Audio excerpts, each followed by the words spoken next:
Zulu Nation was the foundation. I mean, that Zulu Nation is the first family. Zulu Nation is the first family in hip hop. I mean, before Native Tongue, Tribe, De La, Jungle, Lil Wayne, whatever. Zulu Nation is the first. Zulu Nation is the first family in hip hop. That's real. Without them cats going out, without Bambaataa, Herc, trying to get cats off the streets, killing themselves, going out in the streets, going in the parks, hooking up turntables, hooking up mics, letting cats give it out for the people around, we wouldn't even be doing none of this. That's real. So that's so first. real. That's like Earth. You know what I'm saying? It's like without Earth, we'd be floating around in space. So you got to give it up for Earth. So you got to give it up for Zulu Nation. That's first. Get back together?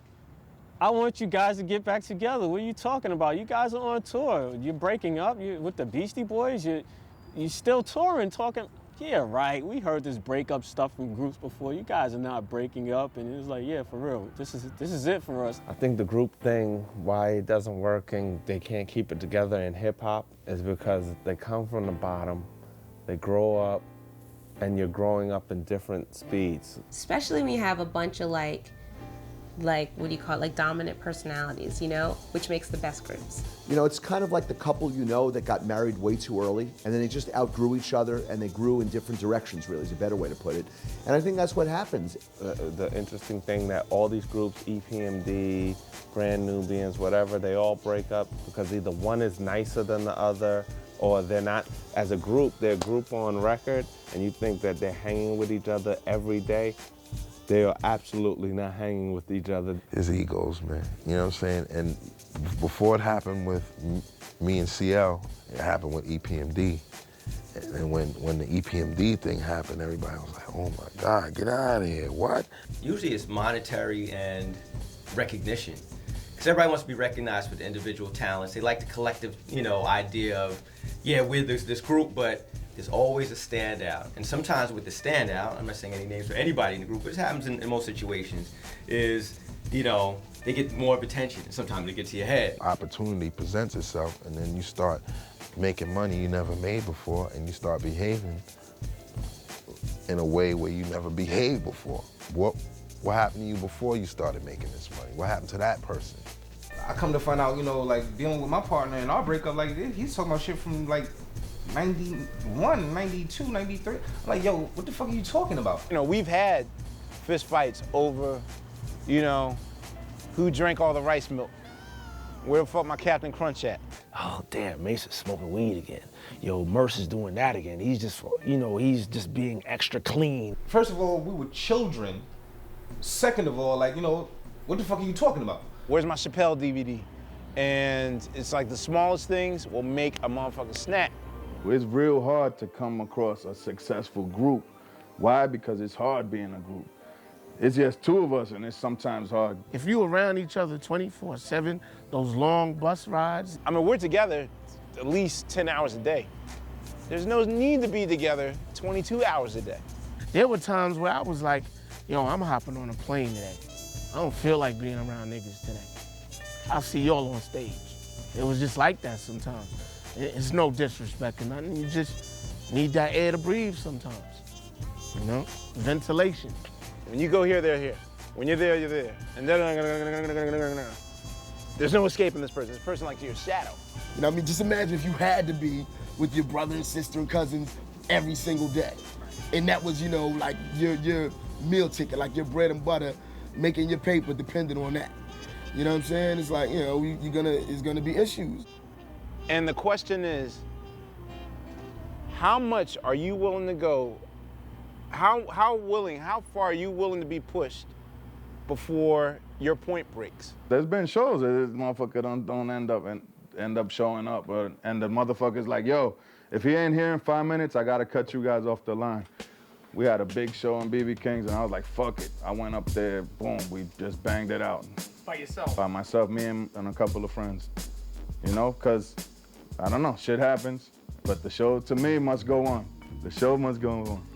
But I have to respect some groups that, even though they have differences, that still know how to work good to this day. That one thing got nothing to do with the other. They probably don't see eye to eye, but when they get on that stage, you can't tell. It's like being married to several people at once. There's so much that you have to work on constantly with your relationships with each person to make it work, to make it last. The Roots is a business, and like, I mean, at this point, Questlove and I come together, for the greater good of the business. A lot of the groups that are out there, a lot of the heritage artists that still do big shows, they basically hate each other. It's well documented. They have a lot of acrimony and hatred towards each other, but they get together for business, not so much to make records anymore, but just to tour. It's not like we don't interact, you know what I mean? We have barbecues and game night or whatever like that, it's still fun shit. It's a family. It's like your brothers, man.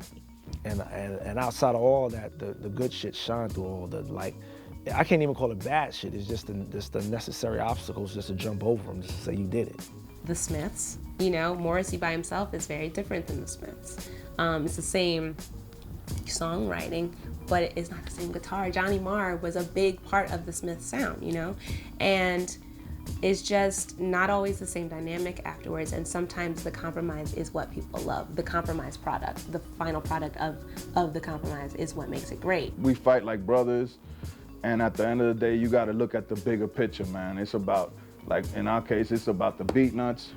To the people, it's bigger than any fight. The Beastie Boys are like the perfect example of how, their dynamic is so amazing, and to see them even now, it's like they've got it. Like Tribe are not alone. There's a long list of groups that you could point to, probably incredible groups that, it's not like they even have any love for each other, but somehow there's something that happens. Some magic. Fuck you up. They might just kill each other secretly for years and years. Honestly, you'd be hard pressed to come up with some groups that do get along. Yeah. We're probably we're weirdos. We're weirdos anyway, but that we've actually stayed together for as long as we have, and we work out on the basketball court. Yeah, taking it to each other, we don't really hate each other too much. That's the most disappointing part of a breakup, is because you lost your friend. You know what I'm saying? And they're not even realizing, hey, we were friends before this. You know what I'm saying? Let's not forget that, but they tend to seem to forget it. Like, we all did what we did to be where we are. Let's not forget that. And it's so far fucking forgotten that I'm like, yo, that's what's more hurtful to me. When people ask me, okay, well, what's the magic that has kept you guys together for 16 years? I'm gonna show you the exact reason why. Slide your camera to your left slightly, just a little bit. Keep on going. You see that? That is what kept us together for 16 years. Which is? Separate tour buses.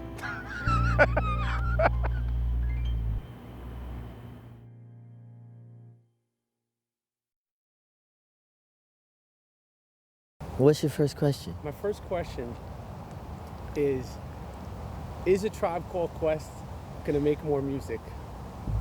I don't know. If I was a betting man, I'll put most of my money, say $5 million. I'll put at least $3 million of it on the Lakers to win the title in 6, or period, and then take the proceedings from a little bit of that money, just a little chunk, and put it on Tribe doing this last album. Maybe $200, because we're in parentheses right now, meaning shaky. I don't know what's gonna happen. Is A Tribe Called Quest gonna make more music?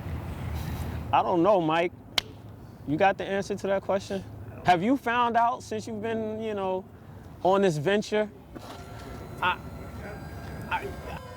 It's possible, but I don't think it's gonna happen. And I don't know if it really should, you know what I'm saying? Because I don't think it's a win for us in that situation.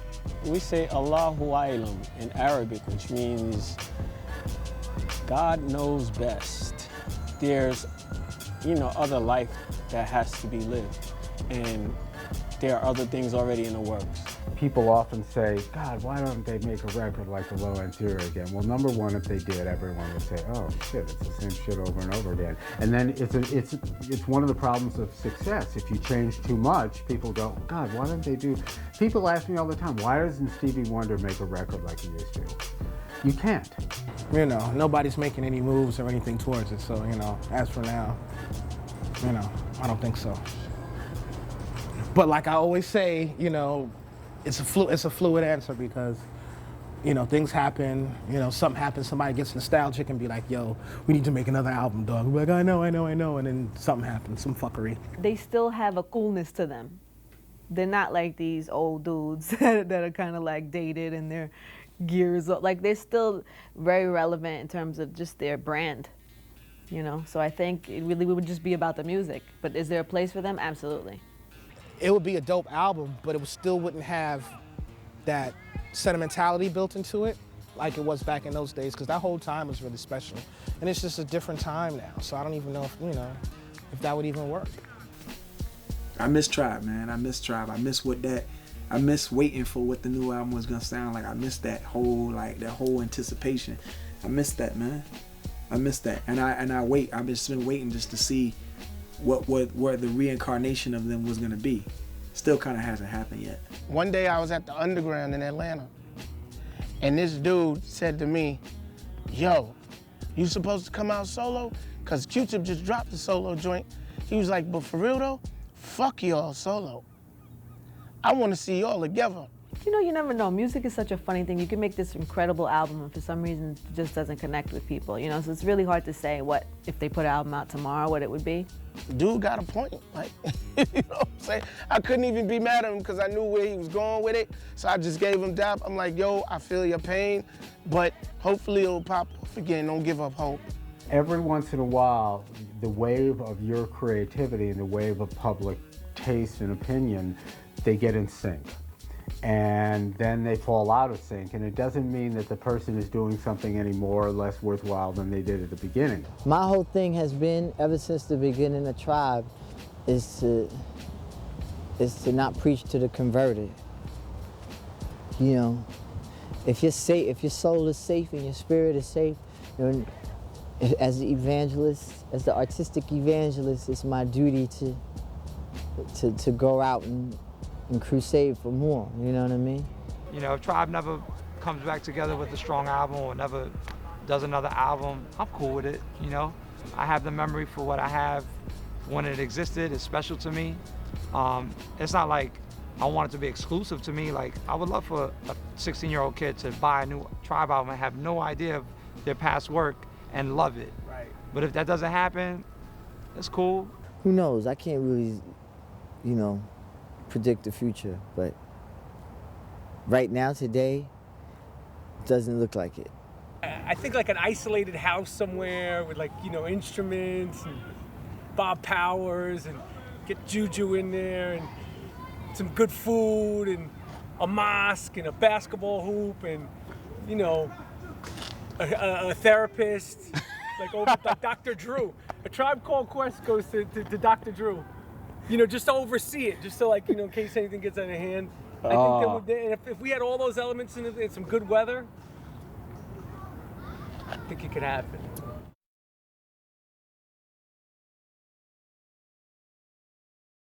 Let's talk about Native Tongues and just like that whole, when they sort of met each other, Jungle Brothers, De La, Tribe, and then Moni and Latifah, and they just kind of gravitated toward each other. And you guys, kind of like you, because you were all on the Midnight Marauders. There was always there's different people that in my head I call cousins of Native. Beatnuts. Well, there was the Native Tongues, but then we were trying to start something called the Nasal Tongues, which have been like Adam and Q-Tip and Be Real. And Be Real, try and get the Nasal Tongues thing rolling, but and Busy Bee. they didn't really want to hear about it too much. Yeah, he could have been that there. was dope though. Yeah. There's still so time. there's still time, right? We can still try and pull that together. Who was gonna be the leader of it? Me. No. That's what But you do no. have. Would you say you have the Absolutely. most nasal tongue? I might. No, Q-Tip, I guess. Depends on the day. Q-Tip might actually have the most. What was the question about? No, that? just in terms of Native Tongues, in terms of like their emergence, but just like when they came out, it was kind of like a Wu-Tang thing. Well, you know what I thought was really cool, that it was like a scene. You know what I mean? And there's, you always talk about these scenes of music and blah blah, but it's like there really was like De La Soul, Jungle Brothers, Tribe Called Quest, like clearly were involved with each other's business, and all three of them had great records out. I mean, those are great groups, really great groups. But also and at that time, you know what I mean? Like, you hear about great groups, but you don't really see their involvement with each other. But they're on each other's records and making really, really good records. There was also like a certain connection between those groups because it was definitely coming at a time when, or out of a time when most people were yelling on the records. Like the style of rhyming was much more like, you know, had come from Run DMC and people really kind of screaming on records, and so they definitely represented kind of this other movement of like the beats were more laid back. It was more like, you know, and the rhyming style was more laid back. It was sort of like a different approach, and it was definitely cool to see the Native Tribes thing kind of. Oh, and their connection with Bambaataa, I mean, that's huge, at least to me. You know what I mean? Just connection to these groups doing this thing with, you know, Afrika Bambaataa and like the past and the present and all of this stuff. I loved it. Well, when you were at that time before, you know, because there was always, like, for me, I was just a kid, and I was a real little kid too. I mean, I was probably 12 at that time. But who was Bambaataa before you knew like really what his deal was? Who was Bambaataa? What are you on? What you drinking? Like who, you know, what he, to me, like it was like you'd hear about this guy, Afrika Bambaataa and Zulu Nation. You don't want to fuck around because Zulu Nation will come get you, and you know, who was Afrika Bambaataa to you? Like before you really knew, you know, like what was the first time you heard of him and Zulu and all that? Well, for me, like I said, Zulu Beat radio show was the first time like I heard any of that, and then definitely, yeah, the legend you just heard is like, okay, Bronx River Projects, like Zulu Kings, like they just got it locked, like you can't mess around. Then I think the next thing is, I remember, I think maybe we were with like Rick Rubin or something. We went to like the Roxy. Or no, actually it was Negril or Roxy or something. And Bambaataa was DJing. That was like a huge deal, you know. And he had this whole, you know, of course he had his crew around him and everything. And there's just like, you know, you held him in such like a high regard, but there was like the mystique there. But at the same time, musically, what he did as a DJ was incredible and bananas. Like I went there like as like a white kid expecting like I'm gonna hear hip hop. Is it gonna be the best hip hop? And Afrika Bambaataa was playing like Tony Basil, Mickey, You're So Fine. You know, like to him that was hip hop. Bam really didn't care. He wasn't regulated by, okay, this is what somebody's gonna think is hip hop. He played whatever to him had the funk or was going to move the crowd or had beats or whatever. And he made it work. You know, it wasn't like he played Tony Basil and it was a brick. He played it and people go nuts. Jungle Brothers was maybe like the first group out of the native tongues that maybe I heard because of Red Alert or whatever. But then when De La's album came out, when 3 Feet High and Rising came out, that was obviously game changer, right? You know, changed the game unquestionably in hip-hop. And I think it was an interesting time because it was a very exciting time in hip-hop. You're talking like 88, 89, there were, you know, you probably had KRS-One, you had Big Daddy Kane, the whole like Marley Marl and that, you know, like the stuff that was coming out with like Biz Markie and that. So you had like a lot of exciting stuff coming out of New York, but then it was like all of a sudden those things started to come maybe kind of independently of each other, like the JB's album like with Jim Browski and all that, and then 3 Feet High and Rising, and then like Tribe. But then when it kind of came together, it became like this bigger thing. And then I think it was interesting as like almost a reaction. It's like you had, before that you had say like Run DMC and LL with like, you know, big like gold rope chains and Dapper Dan suits and that whole thing. And then it was like all of a sudden with like JB's, De La, Tribe, it was like this whole out of left field direction that it was kind of like, okay, all of a sudden, you know, rap couldn't be so polarized. It couldn't be so stereotyped. It was just like, it was like kind of like a whole different, whatever culture or flavor or aesthetic that was brought to the music in a way. Yeah, I mean, I definitely remember seeing Tribe Called Quest, and I was like, you know, Phife Dawg is extremely unique. You'll never see another Phife, or you never see another Q-Tip. Extremely unique with his voice. Same thing with De La Soul, man. Those guys, you gotta love them, man. They're just unique. And I think that both Tribe Called Quest and definitely De La Soul have come out with some classic albums, things that will last through, you know, generations to come. When you look back and you think of classic albums, you can't not mention De La Soul or Tribe Called Quest. And you know, as far as myself, I picked up on that, and I think it's very, very important that you have a unique style and that you do something that other people can't imitate. So that's one of the ways that I formed my own style, because I was a fan of so many different people, but I didn't latch on from it. I kind of just learned from it and went in a different direction. And I think that, you know, when I rap, my style is extremely unique. You know, you instantly know when you hear Ludacris, and I think that's something that I've been blessed to realize and to do. That's crazy that you say that. Yeah, a lot of people do mention Q-Tip first, and I love Q-Tip, but I would always mention Phife first. I think that with his comedy, I could relate. You know, I love to laugh, and I just love how he was extremely witty with his lyrics and things of that nature. And that was one of the first people that I kind of really felt was one of the best lyricists out at the time. So with that being said, Phife Dawg, and he was clowning. He loved to clown around, have a good time. You could tell the visuals in the video. And he was just, you know, somebody that I definitely related to. The emergence of Busta Rhymes came on Scenario. Is that a song? Yeah, absolutely. Everybody, of course, knows about that part in the song. Know about Busta Rhymes, his energy, you know, how playful he is with words. It's just like his lyrics make you just want to slap the hell out of somebody. So I definitely got a little Busta Rhymes in the DNA in my music. So I definitely love him. And, you know, I've told him that. We worked together before.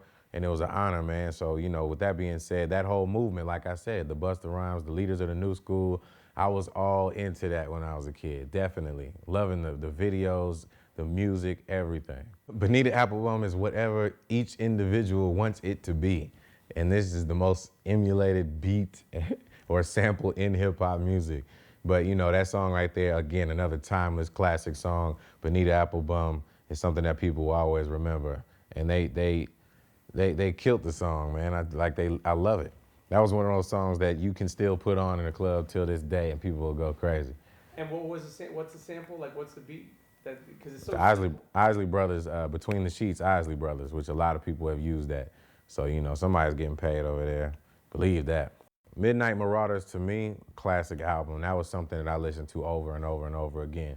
One of the best songs on there, Electric Relaxation.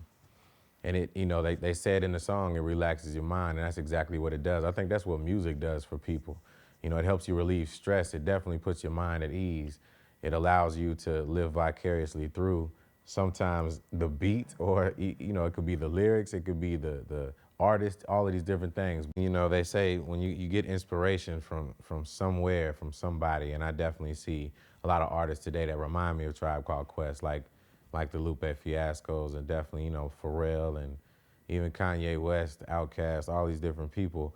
And it's crazy because I don't even know if Q-Tip ages. He still looks the exact same as he did like 15 years ago. Still putting out good music. I know a lot of people are raving about this album he put out, so I'm proud of him, man. They let me know that, you know, hip hop can pass the ages. It's timeless. Doesn't matter how old you are, you can still do the damn thing and put out good music, because it's in our blood. This is what we were born to do.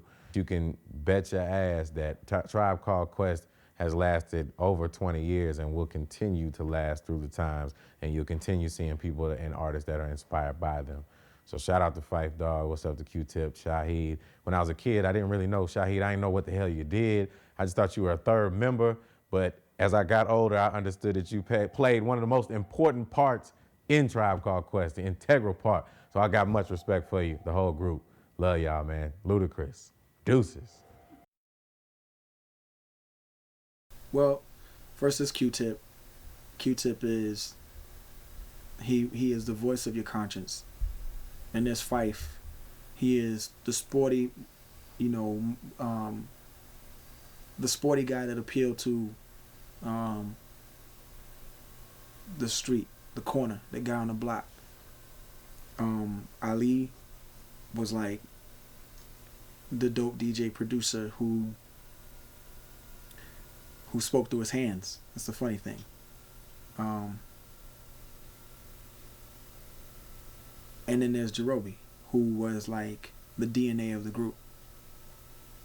And for me, Tribe Called Quest is cerebral. It's priceless, and it's music theory. for anybody that wants to be a producer, in my opinion. Go study that.